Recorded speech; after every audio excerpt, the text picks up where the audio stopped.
सैनिक लोग ले गए, पहाड़ पर्वत के ऊपर से नीचे फेंका जा रहा है। नीचे प्रहलाद जी जैसे आते हैं तो महाराज वहां पे फूलों की सैया उनको मिलती है। काले नागों के बीच में डाला गया, किसी नाग ने उनको काटा नहीं। हाथी के पैरों के नीचे दबाने का प्रयास किया गया, लेकिन उनकी मृत्यु नहीं हुई।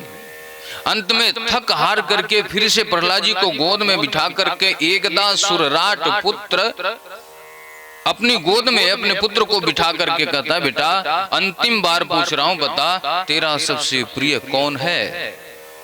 बोले पिताजी वही कहानी। फिर आपने चालू किया, मैंने कहा ना कि भगवान विष्णु है। कहां है तेरा विष्णु? बोले तुम में है, हम में है, कण कण में है।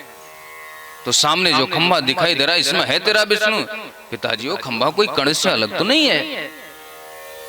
उसको क्रोध आ गया, हाथ में तलवार उठाया और कहता है कि पहले तेरे विष्णु खंभे को ही समाप्त कर दूं, फिर तुझे समाप्त करूंगा। और जैसे मारा तलवार लेकर के उस खंभे पे प्रहार किया, नरसिंह भगवान प्रकट हो गए। बोल नरसिंह भगवान की।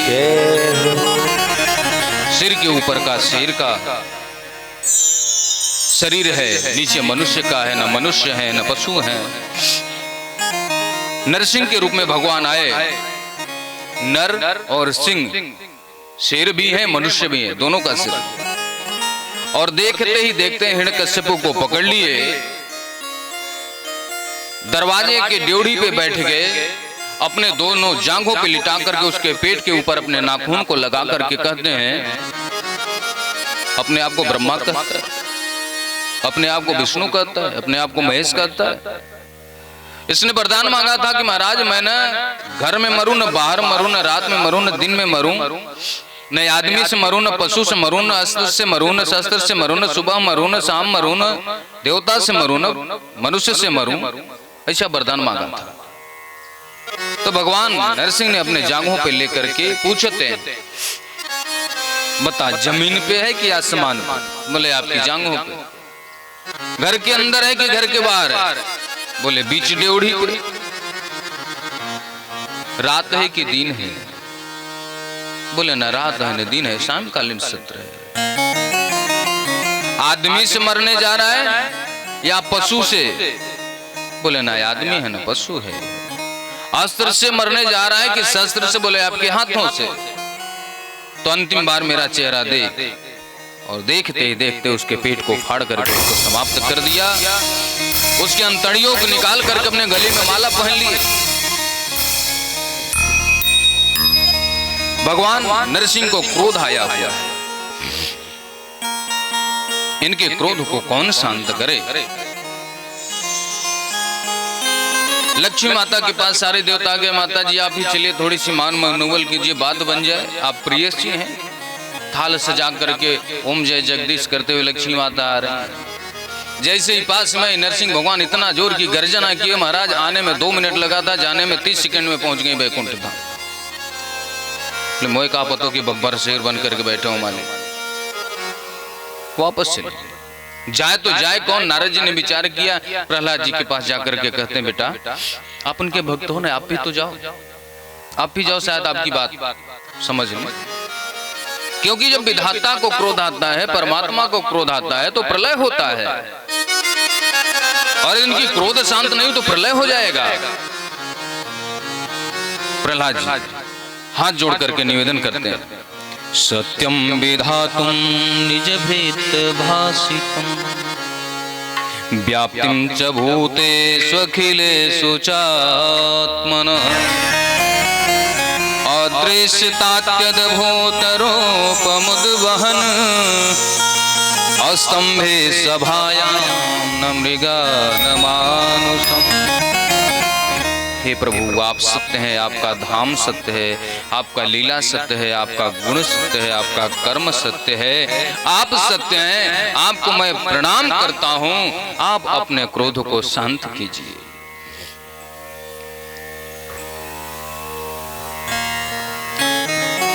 भगवान नरसिंह ने प्रहलाद जी को उठा करके गोद में उठा लिया। क्रोध शांत हो गया, अपने गोद में बिठा करके कहते हैं बेटा वरदान मांगो। बोले क्या मांगो? कुछ तो मांग। नहीं कुछ नहीं, मेरी खुशी के लिए क्या मांगू? आपने तो सब कुछ दे दिया, जब ये कुछ मिला नहीं रहता तो मैं मांगता, जब बिना मांगे ही सब कुछ मिल गया तो क्या मांगू? अरे बोले मैंने कुछ दिया ही नहीं, क्या मिल गया बताओ तो सही। प्रहलाद जी मुस्कुरा करके कहते हैं प्रभु क्या कभी आपने ब्रह्मा जी को अपने गोद में बिठा करके उनके सिर पे हाथ रखा? बोले नहीं। तो ये तो मिल गया मुझे। क्या कभी शंकर जी को गले लगाए, अपने गोद में बिठाए और सर पे हाथ रखा? बोले नहीं। बोले ये भी मिल गया। क्या कभी लक्ष्मी जी के सर पे हाथ रख करके आपने आशीर्वाद दिया? बोले नहीं भाई। तो बोले तीनों चीज दे दिया बिना मांगे। जब बिना मांगे मिल गया तो मांगू क्यों? भगवान गोविंद सोच रहे थे कुछ मांगेगा।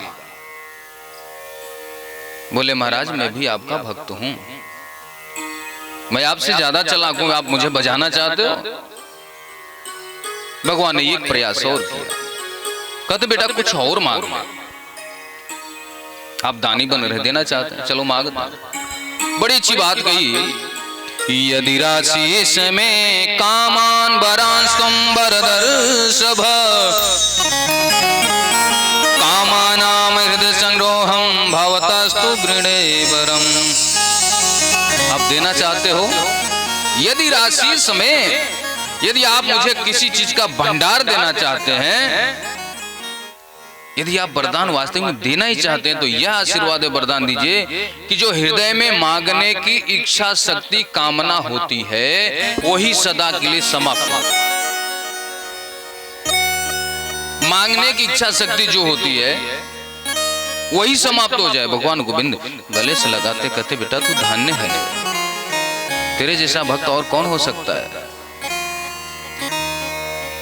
तूने अपनी इच्छा शक्ति समाप्त करने का वरदान मांग लिया। प्रभु के नेत्रों में आज आंसू हैं। नरसिंह भगवान गोद में बिठा कर कहते बेटा तुझे अनेक कष्टों का सामना करना पड़ा, मेरे आने में देर हुई, मुझे क्षमा करना। एक बात तुझसे पूछूं? पूछे। आप तो पिताजी, सारे देवता भाग गए, ब्रह्मा जी भाग गए, लक्ष्मी जी भाग गए, तुझे मुझसे डर नहीं लगता? गोद में बैठ करके दाढ़ी नोचता है मेरा। बोले पिताजी शेरनी का बच्चा कभी शेरनी से डरता है? शेर का बच्चा कभी शेर से डरता है? वो तो अपने पिता का ही कान पकड़ करके खींचता है। आप बब्बर शेर हो, आप, मैं आपका बेटा हूं, तो डरू क्यों? अरे मुझे आपसे डर नहीं लगता, मुझे डर लगता है अपनी 10 इंद्रियों से। ये त्वचा स्पर्श चाहता है, जिह्वा रसना चाहती है, रस चाहती है, कान गंदी बात सुनना चाहता है, आंख गंदा चीज देखना चाहता है। हमें अपने 10 इंद्रियों से डर लगता है, आपसे डर नहीं लगता। आप तो कृपा के सागर हो, कृपा करने वाले परमात्मा हो, आपसे क्यों डरो?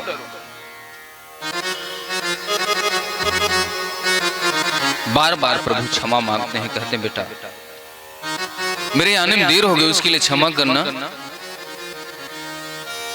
किसी ने कहा कि क्या कल भगवान खंबे में प्रकट हो गए तो आज प्रकट नहीं हो सकते क्या? भाव के बस में भगवान, भाव बिना सब साधन झूठो, भाव के बिना सब साधन झूठो, बिरता सकल जहान,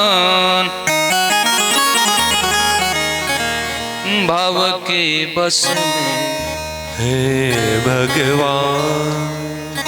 आज भी भगवान प्रकट हो सकते हैं, लेकिन वो भाव तो, श्रद्धा तो हो। हम लोग क्या करते हैं, अगरबत्ती कर दिया, 2 रुपया का अगरबत्ती कर दिया, एक लड्डू थोड़ा सा चढ़ा दिया और कहते हैं उतने में भगवान से क्या कहते हैं, 2 रुपया में सारा काम होना चाहिए। सुख संपत्ति घर आवे, कष्ट मिटे तन का, सुख भी दे देना, संपत्ति भी दे देना, तन का कष्ट उसको भी मिटा देना। और कितनी सच्चाई से झूठ बोलते हैं, तेरा तुझको अर्पण क्या लागे मेरा। यदि 1 किलो लड्डू लेकर के मंदिर में जाते हैं तो कोशिश करते हैं 1 लड्डू चढ़ा दूं, बाकी लौटा करके ले आऊं, तो जिससे पेट भरा जाए। हमारी ये भाव है, सच्ची भाव ही नहीं है। हमारे हृदय में सच्चा भाव ही नहीं है, हृदय साफ ही नहीं है। कृपा करो, कृपा करो, कृपा। अरे काहे का खा कृपा करें? कोई पात्र है खाली है तो उसमें पानी डाला जा सकता है, जब भरा हुआ है पात्र है तो पानी कहां डालोगे आप? आपका जो हृदय है काम क्रोध लोभ मोह द्वेष मात्सर्य अभिनिवेश आदि विकारों से भरा हुआ है, कहते कृपा करो, कृपा करो, कृपा। अरे किधर कृपा करेंगे भाई? पहले कृपा का पात्र तो बनो। पात्रता है नहीं, कैसे कृपा होगी? भगवान हृदय में निवास करते हैं। आपके घर कोई मेहमान आता है, मेहमान साहब आए, दरवाजे पे कूड़ा डाल दो, उसी पे बैठने के लिए बोलो, बैठेगा मेहमान? नहीं बैठेगा। हमारे हृदय में 1000 कूड़े भरे हुए हैं और कहते हैं हमारे हृदय में आकर के निवास करो, भगवान आएंगे? बोलो, हृदय साफ रहेगा तब तो भगवान आएंगे। पहले कृपा का पात्र बनिए, इसके बाद परमात्मा तो अपने आप ही कृपा करेगा। वो माता पिता है तो बच्चे के ऊपर माँ बाप की तो अनायास कृपा होती है, कहने की थोड़ी जरूरत पड़ती है। अच्छा, आप लोग के सबके माँ बाप होंगे ही होंगे, जिनके होंगे, जिनके थे, क्या कभी भी अपने हाथ जोड़ करके बोला कि